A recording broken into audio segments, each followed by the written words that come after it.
ya como borra de chicha, ¿no?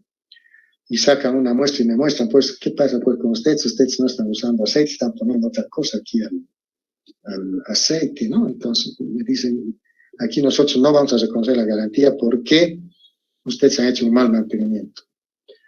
Entonces yo dije, pues si ustedes nos han mandado, ustedes han debido contaminar, porque nosotros no hemos hecho nada, hemos instalado su máquina y para de contar, ¿no? Ustedes han debido hacer la contaminación acá. Entonces han investigado todo, pero nadie ha podido determinar dónde, cuándo, en qué momento ha podido entrar agua en esta turbina, ¿no?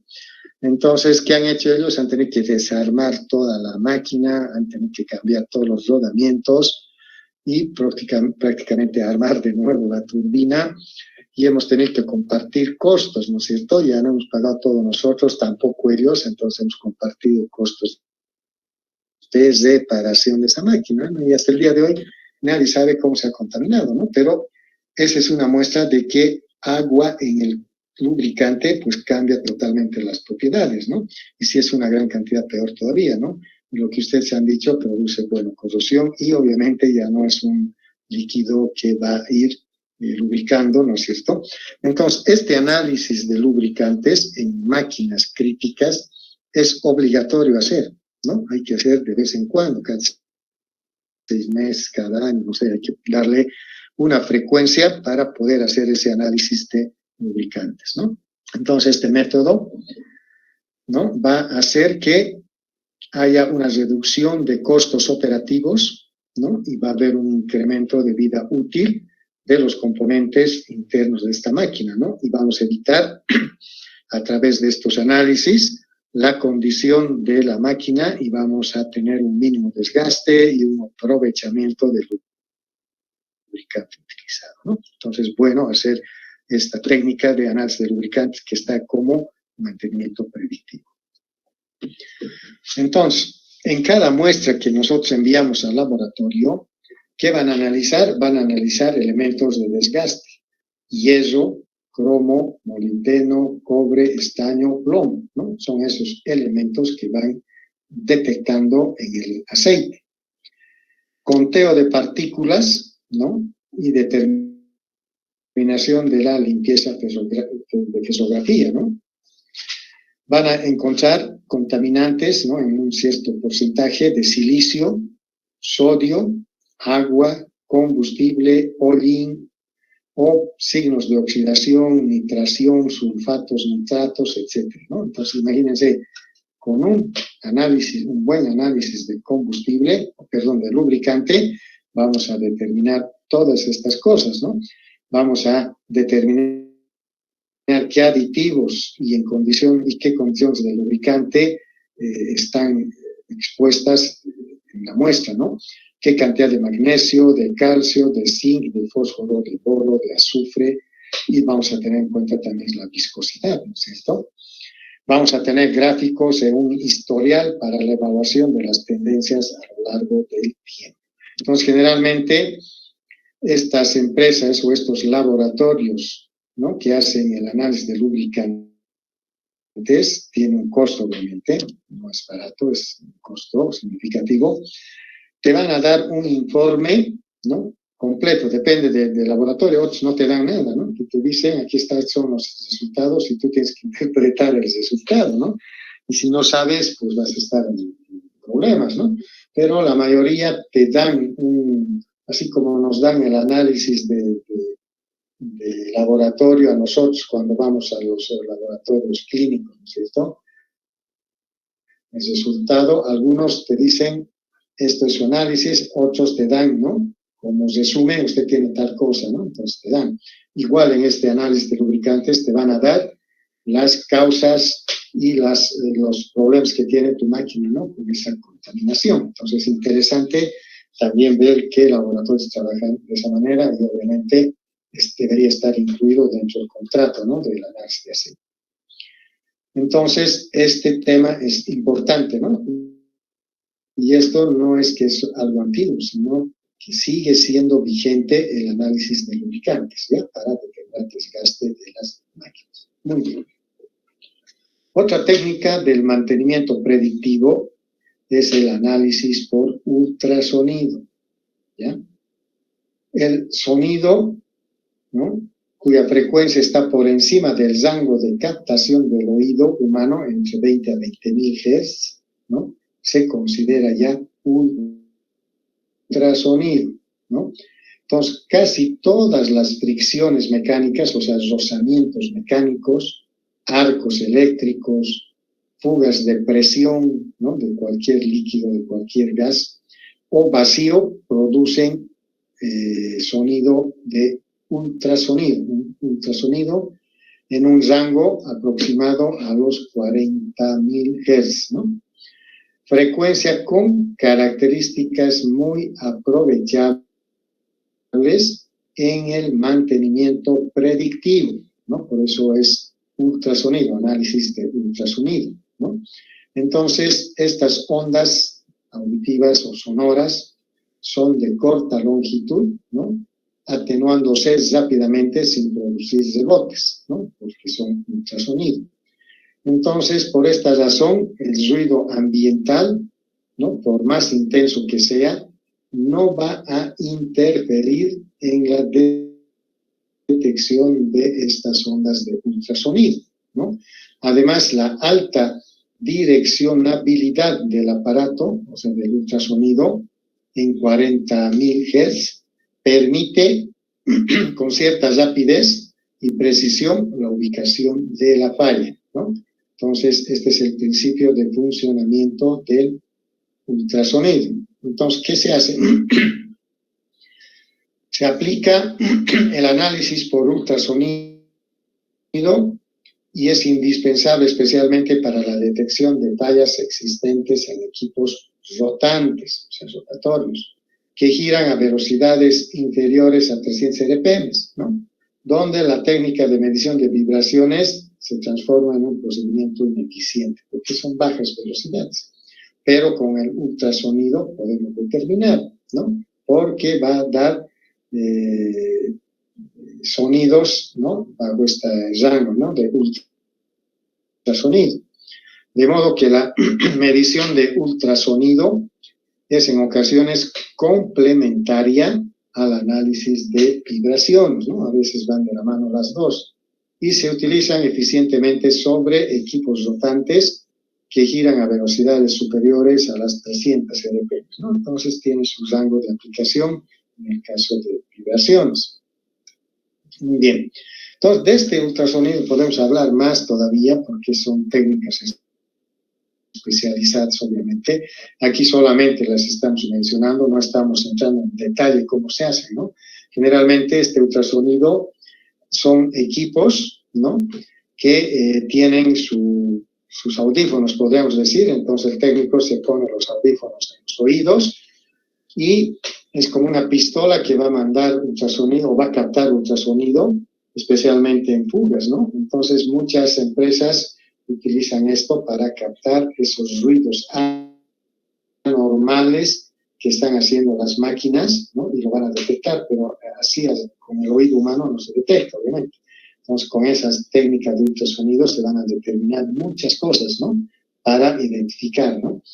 Por ejemplo, no sé, en tanques presurizados, cuando hay fuga de presurización, o sea, hay algo que está rajado en un tanque, pero si es un tanque grande, pues no va a poder identificar dónde es la fuga, ¿no?, si es un gas especialmente. Pero con esta pistola o este ultrasonido, sí, apuntando, viendo, haciendo un barrido, podemos decir, de todo el tanque, ¿no?, como ejemplo estoy poniendo. Entonces vamos a identificar dónde está la rajadura que a simple vista no se ve, ¿no? Pero esto, con el ultrasonido, va a detectar por dónde está la rajadura o la filtración o la fuga de gas, en este caso, o de líquido también puede ser, ¿no? Entonces hay muchas aplicaciones para el ultrasonido, ya, por si acaso. Muy bien. Otra técnica es la termografía, ¿no es cierto? Esta termografía tiene que ser infrarroja, ¿no?, y es una técnica que nos va a facilitar, ¿no?, tomar medidas de temperatura, pero alejadas del foco directamente, ¿no? O sea, no vamos a tener contacto con el foco. Entonces, como medir temperatura a distancia, ¿no es cierto? Entonces, estos equipos son para eso. Entonces, los ojos humanos no son sensibles a la radiación infrarroja, ¿no?, emitida por un objeto, pero las cámaras termográficas o de termovisión son capaces de medir la energía con sensores infrarrojos, ¿no? Y estos están obviamente capacitados para ver en estas longitudes de ondas, ¿no? Y esto nos permite medir la energía radiante, ¿no?, en cuanto a temperatura, que emiten ciertos objetos, ciertos componentes, ciertos funcionamientos, etcétera, y por consiguiente podemos determinar la temperatura de la superficie a cierta distancia, no necesitamos estar cerca, ¿no?, y en un tiempo real y sin contacto, ¿no? Entonces esa es la técnica de la termografía, ¿ya? La gran mayoría de problemas y fallas en el entorno industrial, ¿no?, ya sea del tipo, puede ser eléctrico, mecánico o tal vez de fabricación, ¿no?, están siempre precedidos por cambios de temperatura, ¿no?, igual que el cuerpo humano, ¿no es cierto? Algo, nos enfermamos, algo grave, y lo primero que nos sube es la temperatura, ¿no es cierto? Iguales en los componentes, en los equipos, ¿no? El parámetro indispensable es la temperatura, que puede ser detectado mediante el monitoreo de temperaturas con un sistema de termovisión por infrarrojo, en este caso, ¿no? Entonces, con la implementación de programas de inspecciones termográficas, ¿no?, en instalaciones, porque no es necesario medir todos los días o cada hora, ¿no? Entonces, bajo cierta frecuencia se puede implementar un sistema de monitoreo de la termovisión por infrarrojo, y con la implementación de programas de inspecciones termográficas en estas instalaciones vamos a poder determinar, ¿no?, y minimizar el riesgo de una falla en equipos y sus consecuencias que podrían derivar de esta falla, ¿no? Y al mismo tiempo, ¿no?, nos ofrecen a través de la termografía una herramienta para el control de calidad de las reparaciones o trabajos efectuados, ¿no?, que tienen que ver con temperatura. Entonces, el análisis mediante termografía infrarroja debe complementarse con otras técnicas, ¿no?, y sistemas de ensayos conocidos, ¿no?, como puede ser el análisis de aceite de lubricantes, el análisis de vibraciones, el tema del ultrasonido, ¿no?, y el análisis predictivo, por ejemplo, en motores eléctricos, ¿no?, se puede llevar a cabo esto, y pueden añadirse los ensayos no destructivos clásicos, como es la radiografía, ensayos, ultrasonido, ¿no?, o partículas magnéticas. Entonces, esta termografía realmente es una buena técnica para poder determinar, ¿no?, la temperatura a la cual está siendo sometida una determinada máquina, ¿no? Y dependiendo del rango que nos dé, vamos a ver si está dentro de lo normal o está fuera de lo normal, ¿no?, en función a los datos normales de operación o funcionamiento de un equipo en cuanto se relaciona a temperatura. Entonces, el análisis se hace mediante cámaras termográficas, son infrarrojas, y están recomendados ¿para qué?, ¿no? Por ejemplo, en instalaciones y líneas eléctricas de alta y baja tensión, ¿no?, la parte eléctrica. Cuadros, conexiones, bornes, transformadores, fusibles y empalmes eléctricos, ¿no? También para motores eléctricos, generadores, bobinados y otros. También la termografía se puede hacer, ¿no?, en reductores, equipos reductores, ¿no?, de velocidades, obviamente. Frenos, rodamientos, acoplamientos y embriagues mecánicos. También en hornos, en calderas e intercambiadores de calor, ¿no? También en instalaciones de climatización, climatización. Y líneas de producción, ¿no? En caso de corte, prensado, forja, tratamientos térmicos, etc., ¿no? Entonces, una gama grande de aplicación de la técnica llamada termografía. ¿Cuáles serían las ventajas que ofrece el mantenimiento predictivo por termovisión, ¿no? Termovisión. Es un método de análisis sin detección de procesos productivos, o sea, que sin parar, ¿no? La producción. Entonces, en esto sí es buenísimo, ¿no? Porque algunas técnicas es necesario parar la producción, ¿no? Pero en este caso, con la termografía en funcionamiento, pues detectar, ¿no? Este tipo de temperaturas.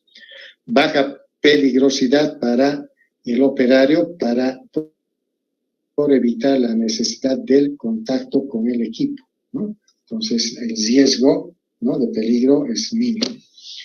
Y la determinación exacta de puntos deficientes en una línea de proceso, ¿no? Entonces, va a identificar, ¿no?, puntos calientes que al final se van a traducir en puntos deficientes, ¿no? Los vamos a identificar. Y también vamos a reducir el tiempo de reparación, ¿no?, por la localización precisa de la falla, ¿no? Vamos a reducir de dónde está la falla usando estos equipos, ¿no?, de termografía. También facilita informes muy precisos al personal de mantenimiento y ayuda al seguimiento de las reparaciones previas, ¿no? Eso es el tema de termografía. Otra técnica que se está aplicando también en el mantenimiento predictivo es el análisis por árbol de fallas, ¿no?, que lo vamos a llevar en el próximo capítulo, ¿no? Entonces, este análisis por árbol de fallas es una técnica deductiva que se centra en un suceso accidental particular. Puede ser un accidente, ¿no? Y nos va a dar, ¿no?, va a proporcionar un método para determinar las causas que han producido dicho accidente, ¿ya? Entonces, esta técnica del árbol de fallas, ¿no?, ya ha sido efectivo desde los años 60, ¿no?, especialmente para ver el tema de la confiabilidad de diseño del cohete, en este caso Minuteman, dice, un cohete, ¿no?, es una experiencia que están poniendo acá, y ha sido ampliamente utilizado en el campo nuclear y químico. Entonces, el hecho de su gran utilización se basa en que puede proporcionar resultados tanto cualitativos, ¿no?, mediante la búsqueda de caminos críticos, ¿no?, también resultados cuantitativos, ¿no?, en términos de probabilidad de fallas de componentes. Entonces, para el tratamiento del problema se utiliza un modo gráfico que muestra las distintas combinaciones de fallos de componentes y o errores humanos cuya ocurrencia simultánea es suficiente para desembocar en un suceso accidental, ¿no? Entonces, estos análisis de árbol de fallas, ¿no?, es una técnica basada en el proceso deductivo y a través de las leyes del álgebra de Boole, ¿no? Entonces, permite determinar la expresión de sucesos complejos estudiados en función a las fallas básicas de algunos elementos que intervienen en él, ¿no? Entonces, consiste en descomponer sistemáticamente un suceso complejo, por ejemplo, rotura de un depósito de almacenamiento de amoníaco, ¿no?, en sucesos intermedios hasta llegar a sucesos básicos, ¿no?, ligados normalmente a fallos de componentes o errores humanos o errores operativos, ¿ya? Entonces, esta técnica de análisis por árbol de fallas es un proceso, ¿no?, y se realiza enlazando dichos tipos de sucesos, mediante lo que se denomina puertas lógicas que representan los operadores del álgebra de sucesos, ¿no? Entonces, esto analizan los fabricantes para sus equipos, ¿no?, para sus máquinas, ¿no? pero rara vez nos proporcionan, ¿no? Entonces, cada uno de estos aspectos se representa gráficamente durante la elaboración del árbol mediante diferentes símbolos que representan los tipos de sucesos, ¿no? En otras palabras, ¿no? Es lo último, en otras palabras, este árbol de fallas es prácticamente un recetario, podríamos llamarlo, de una máquina importante cuando ocurre ciertas fallas, ¿no? Por ejemplo, se cortó la máquina, ¿no? Entonces, ahí en el árbol de fallas te va a decir qué parte de la máquina se ha cortado. Si se ha cortado esta parte, entonces vaya a tal parte del manual, no sé, de un lado, donde tiene que verificar ciertos parámetros, ¿no? Y en función de eso puedes tener dos posibilidades de que sí falla o no falla, o pasa o no pasa. Y si pasa, pues vas al siguiente evento donde te dice vaya a esta otra sección y verifique tal cosa, ¿no? Al verificar eso, igual te va a abrir, ¿no? Si ha fallado o no ha fallado esa verificación. Si no ha fallado, te manda a otro lado. Si ha fallado, te dice ya cambia tal cosa, ¿no? Entonces, esa es la filosofía y la metodología de un análisis de árbol de fallas, ¿no? Eso lo vamos a realizar, ¿no? En el capítulo 3, me parece que está, y lo vamos a ver también. Entonces, todo esto que les he presentado ahora está prácticamente relacionado con el mantenimiento predictivo, ¿ya? Entonces, esto ya les he pasado, ustedes ya lo tienen, y también les he adjuntado, ¿no? Un análisis estadístico de datos para el mantenimiento predictivo de maquinaria industrial, ¿no? Es un proyecto de grado, ¿no? Para un masterado, ¿no? Entonces aquí pueden ustedes leer, obviamente, ¿no? Un resumen de este contenido de este trabajo, que es Gradient, explicación del problema, métodos a aplicar, objetivos, metodología, etcétera, ¿no? Entonces todo esto tiene una razón de ser dentro del mantenimiento predictivo, ¿no? Entonces lo pueden leer todo esto, ¿no? No lo vamos a avanzar nosotros, pero aquí está toda la parte de lo relacionada al análisis estadístico y datos para el mantenimiento predictivo en maquinaria industrial, ¿no? Entonces, tiene una leidita para ver este tema de mantenimiento predictivo. Entonces, todo esto ya lo tienen, ¿no? Son 3 archivos que pasar, ¿ya? Y ahora viene lo siguiente. Acá están viendo mi pantalla, ¿no? Les voy a dar una tarea, ¿no? De que ustedes vean estos 4 archivos, ¿no? Son videos y una presentación, ¿no? Referente a la manufactura esbelta, o en inglés lo que se llama el Lean Manufacturing, ¿no? Que también, aquí está Lean Manufacturing, o en español, manufactura esbelta, ¿no? Que es una filosofía para poder también realizar, digamos, aplicar un cierto tipo de mantenimiento, ¿no? Y esto está dentro de lo que nosotros llamamos la industria 4.0.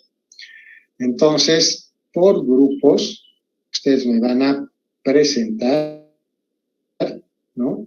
Un resumen, puede ser una presentación en PowerPoint, no importa, del contenido de estos 4 files que les estoy presentando, ¿no?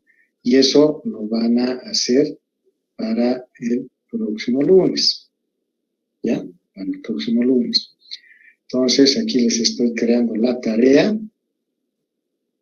y vamos a poner fecha de entrega. Va a ser, ya estamos en octubre, la próxima semana, ¿no? Wow. Entonces, para el 4 de octubre, ¿no? Y para que lo veamos en la mañana, lo vamos a poner desde la mañana de ese día, porque tenemos clases los lunes. Entonces, vamos a crear, ¿no? Esta tarea donde ustedes tienen que hacer una presentación del contenido de estos 4 artículos para que podamos seguir hablando sobre la industria 4.0, el mantenimiento predictivo, etcétera, etcétera, ¿no? Entonces, viendo esto y haciendo el resumen, también van a aprender más al respecto. Entonces, estoy creando esta tarea en el Classroom para que por grupos que ya tienen formados hagan esta tarea, ¿ya? Muy bien. A ver, comentarios sobre mantenimiento predictivo. A ver, ¿alguna pregunta de lo que hemos llevado? ¿Algún comentario? ¿No? A ver, ¿qué dice José David Pilco? ¿Está por ahí?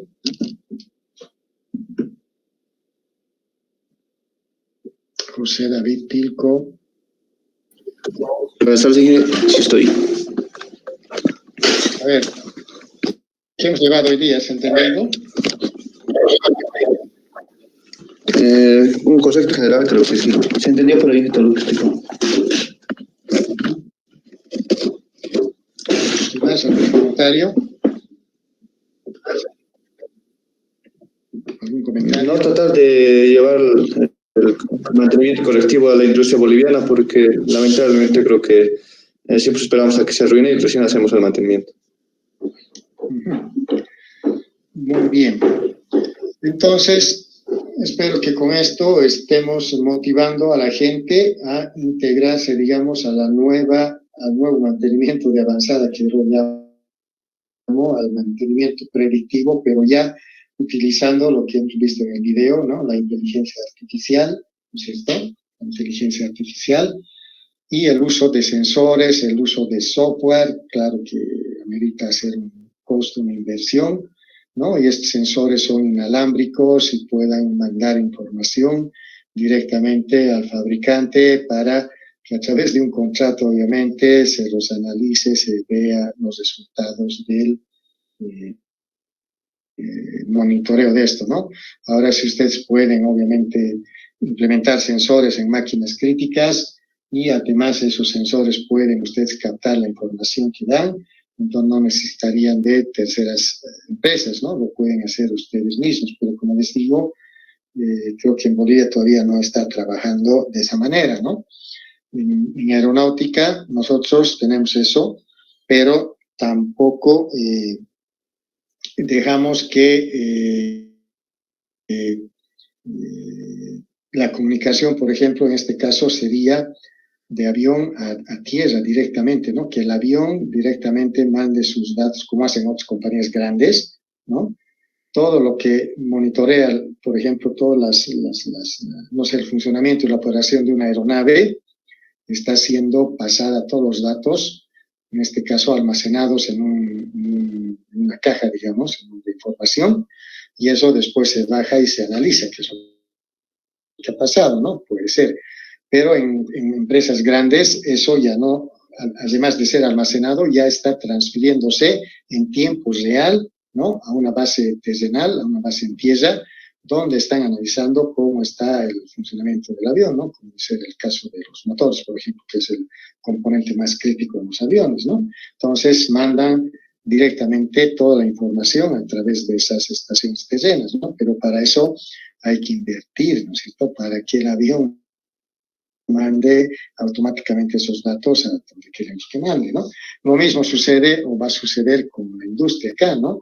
Vamos a tener ese tipo de información que vamos a proporcionar en tiempo real, ¿no? Para que ellos sean los que nos pronostiquen qué es lo que está pasando con nuestras máquinas, cuándo va a fallar, ¿no? Cuándo puede fallar, etcétera, etcétera. Entonces es un tema interesante que espero que ya esté más introducido cuando ustedes ya estén en ejercicio de su profesión, ¿no?